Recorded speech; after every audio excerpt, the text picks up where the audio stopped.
when you get into the Championship and suddenly everyone's there throwing around their parachute money and fielding Udinese's reserve team. Parachute money's not the end of the world. That's not cheating, is it? That's more... it's money that they shouldn't have. No, I don't mind parachute. I think that makes take QPR as an example. They're paying Chris Samba £100,000 a week in the Championship next season, unless he leaves. Management, isn't it? Yeah, but they should just have to get rid of him. They shouldn't be able to have money handed to them because they were shit in the Premier League last season. The idea of the payments is to stop clubs going down. But they shouldn't be paying him that much money if they're at risk of getting relegated. Yeah, but that is just an idiot chairman. But there's no risk because they're going to get the parachute money, so it doesn't matter. Unless you're in the Champions League, you've got no business paying that kind of money. What are QPR doing paying that kind of money in the first place? But he's going to be playing in the Championship for him next season. Last season, Blackburn went out and spent £7 million on Jordan Rhodes. But Blackburn have got money, haven't they? Yeah, but £7 million. They've been like a Premiership team for decades. Their money is parachute money. Yeah, but they've been a Premiership team for decades. They've still got the status. Everyone's expected. But it's parachute money. They spent more money on that one player than we spent on our entire squad. But I think Blackburn are a drastically bigger team. I can get what you're saying. They're in the same league, but Blackburn they're far bigger than Posh. They're different levels. If you were talking about Brighton, say, spending $7 million on a player, then I'd kind of say, yeah, that's a bit shocking. They shouldn't be doing that. And I know they spent a lot, but I'd get that because Brighton were a similar level to you. So but there Blackburn are levels are one of those teams who were down there fighting with us for relegation throughout the season. Again, that's bad management, though, isn't it?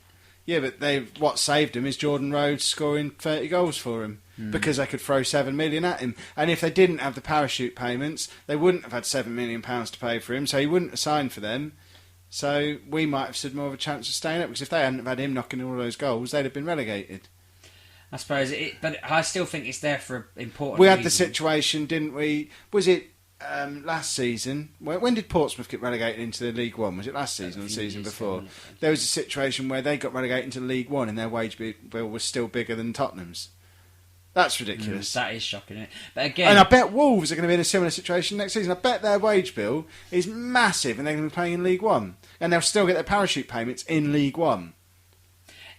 I don't like it, and the thing is, I still don't really see parachute payments as cheating. I think that's just part of the league setup, and it's to stop clubs. It's meant to stop clubs going bust, but then you get idiot chairmen like the people at Portsmouth and the people. Well, the idiots at Blackburn, they've just got relegated. They've got parachute payment. Yeah. They've got parachute payments to not go out of business, and they think, oh, we throw all that at player.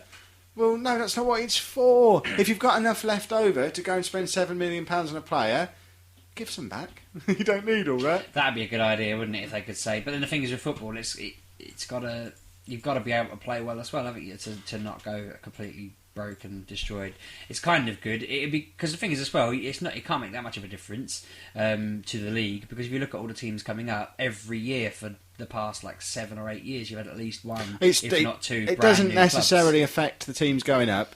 They'll have money from other means. I mean, you've got where it causes the problem is for teams like Posh who are trying to do it the right way.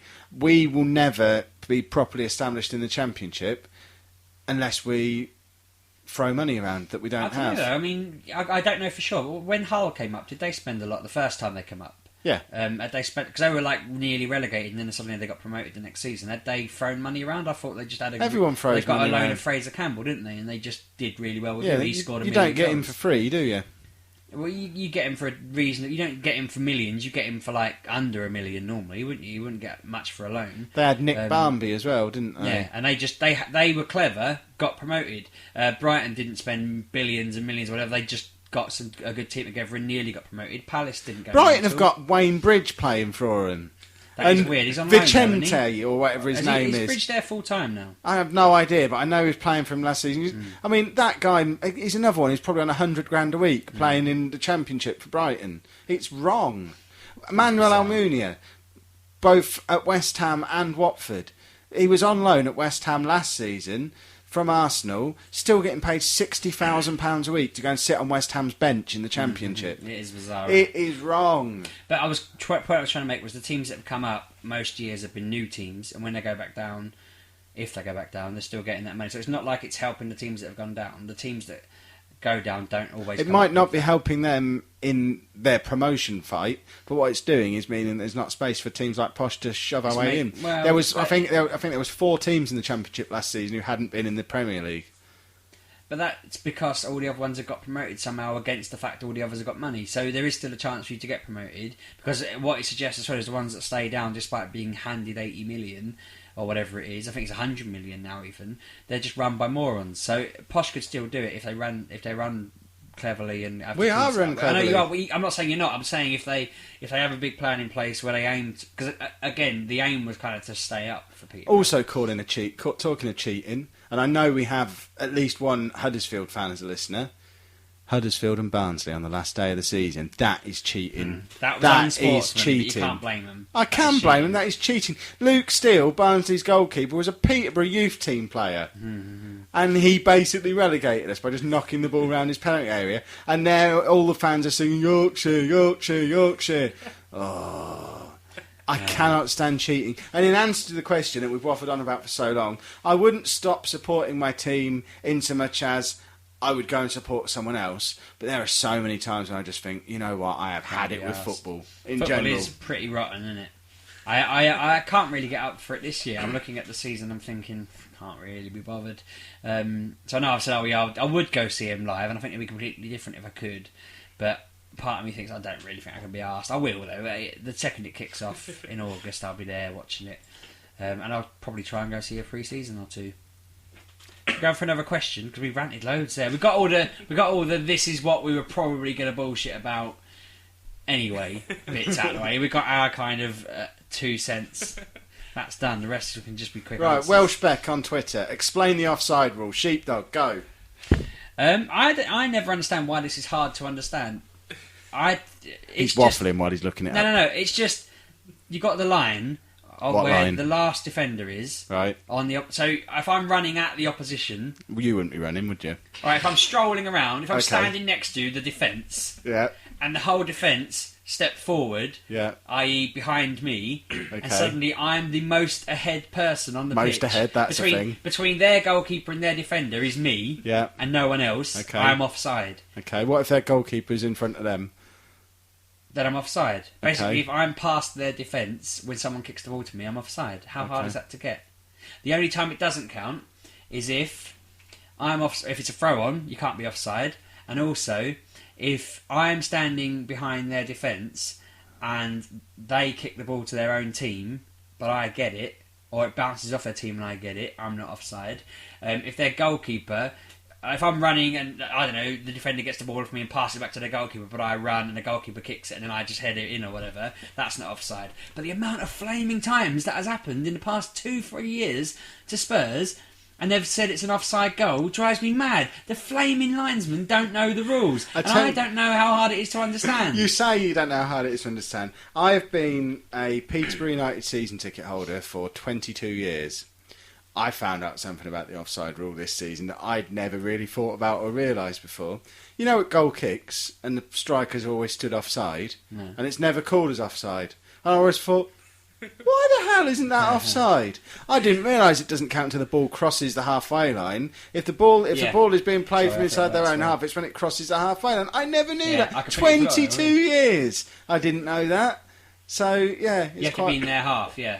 Well, it's when the ball crosses into their half. Yeah, that's what I mean. The play has to be in their half. Yeah. But I honestly don't understand why people find it difficult because it's just because football fans in general are stupid. But it's just to stop you goal hanging, isn't it? Because otherwise you could just have 2 or 3 players standing in their half all game, and the second you get the ball, just kick it over their players to your player, and he can run off and score because he's 1-on-1 with a goalkeeper. That's the reason. Playground rules, we call that. I think it's fine. Lee McElwain on Twitter. Adults wearing replica shirts to the match. Perfectly allowable or should only be worn by kids? There is an excellent blog called Full Kit Wankers where they basically travel around, usually Liverpool, and take pictures of Liverpool and Everton fans dressed in head-to-toe shirt, shorts, socks and boots. And there are so many of them. It's not even a challenge. They have a blog full of them. They just walk around, but people start sending in pictures like they'll be on the tube and there'll be a full kit wanker there in his kit. And I love the fact they've coined that phrase because I agree. Part of me thinks, wear what you like. I don't care what people do. I wouldn't go wanker if I saw someone doing it in the street. But when they highlighted the fact that this is a grown man and he's got Wayne Rooney written on his back because he's a Man U fan, he's just got Rooney there with a number and he's wearing his kit. Is he pretending he's Wayne Rooney? I don't really. Is he? I don't get that much love for someone. I don't respect anyone enough in the world to wear. You do have my name embroidered on all your clothes. It's like, other than my family and friends, I don't really like people. It's kind of, that's how I can't imagine a world where I would go to a football match without wearing a replica shirt. A shirt's fine. I'm not saying, don't get me wrong, I'm not saying you shouldn't wear a shirt to a match. That's kind of how you distinguish between what team you support and what team other people support. There are only two places you're allowed to wear a replica shirt, though: at the match or as pyjamas. I don't think you should be wearing them anywhere else. If you're around the house, waiting for a delivery, and then the delivery man's going to comment when you open the door. If you are waiting for a delivery. This is a time when it's allowable to be a full kit wanker, or just put some pants on. Don't just answer the door in nothing but your shirt. But if you had Kev written on the back of your shirt, that would be crossing the line. Why? That's my name. Don't put your name on the back of your shirt. That's for kids. Well, how do I know which shirt's mine? But that's for kids, in my opinion. And having any player on the back just seems... I saw a fat bloke once walking around with a posh shirt on, and the name on it was Stone and the number was 20. And I thought, you're a legend. What a great number to have on your shirt. But I don't like the name and number on the back. Again, I say I don't like. I wouldn't do it. I don't really care if other people do it. What about when they have the little league badges put on the arms as well? That takes it to another extreme. That's kind of like you're taking it too far, pretending to be. That's like those people who wear medals and then they stick a captain's armband on. Yeah, it's like, oh yeah, I'll play for this team. I've got the badges. Look, that's too far. Dan Mason Man off of Twitter. Best snack to eat at half time. Could be at home or seeing it live. If I'm at home, I'll have a bottle of wine. That's not a snack, that's alcohol. It's a snack for me.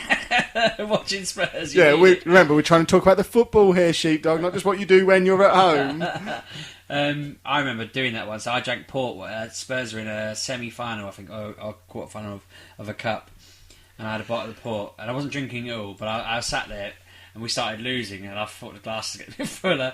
And then I just remember waking up. I go, what was the score? And my wife was like, you lost. And I was like, what was the score? You watched it. I was like, I don't remember. I was completely out of it. But Spurs do that to you. They'll ruin you. But we always have a packet of salt and vinegar crisps and a chocolate bar at Posh. Salt and vinegar crisps, you sicko. We have a chocolate bar. The taste's kind of... Pasties. Pies, sausage rolls, They're anything with pastry in it. Bring your own. My dad, every time we get promoted, makes promotion pasties. A promotion pasty is a standard Cornish pasty with Posh spelt out. I can vouch for that because he did it at the Old Trafford game we went to. There you go, promotion pasty. When we got relegated this season. It was because we didn't get relegated until the last. No, it wasn't because we didn't know we were getting relegated until the last game of the season. So the last home game was the game before. So he made staying up sausage rolls. You went to his for a relegation roast afterwards, though. Yeah, exactly. It was awful. Right, you short stay. Anything? I suddenly thought he's laughing away. We haven't asked him a question in ages. No one cares about his opinion. Yeah, I'll just laugh out. I think it's fun. It's good. He's a pie man. Yeah, Pieman, definitely. See, that's the way forward.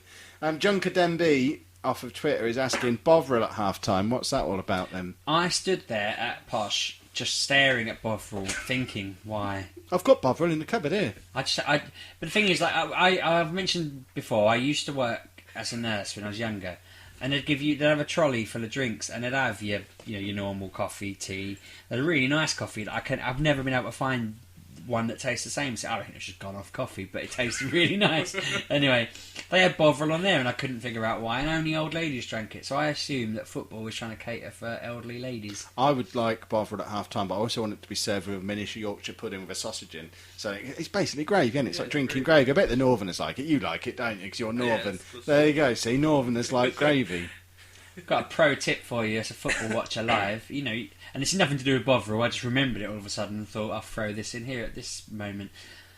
If you ever want to get an inside scoop into behind the scenes or meet a player up close while he's in agony, when my wife was in the early stages of pregnancy, we went to see Posh play, and she felt a bit faint. So we told the St John's people, and they took us to their sort of side booth bit.